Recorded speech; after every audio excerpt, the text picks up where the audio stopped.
Welcome to our channel. Today we how to transfer Search Console performance filters to Looker Studio step by step clearly.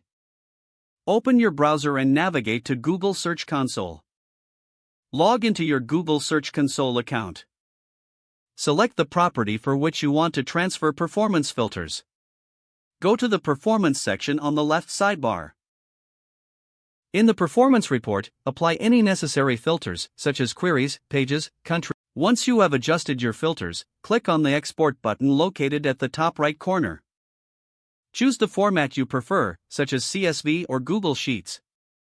Download the file or save it to your Google Drive. Next, open Google Looker Studio in a new tab. Create a new report by clicking on the blank report option. In the Report Data Source prompt, select Add Data. Choose Google Sheets as your data source. Find the sheet where you saved your Search Console performance data. Connect this Google Sheet to your Looker Studio. Once connected, you will see the data fields from your Search Console performance report. Drag and drop the relevant fields onto your report canvas. Customize your charts or tables as needed to visualize the performance data. Save your report to preserve your progress.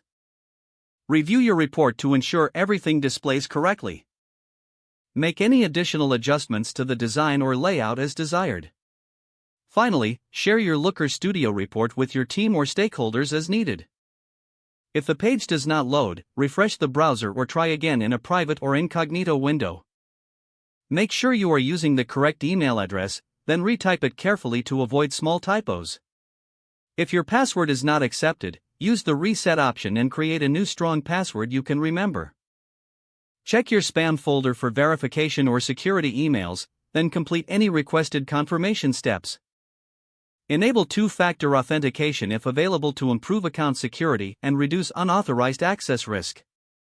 After signing in, review your profile details so your contact information and settings are accurate and current.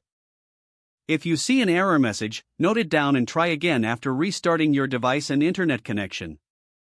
Log out when you finish, especially on shared devices, to keep your account and payment information secure. Don't forget to like this video and subscribe to our channel for more step-by-step tech guides.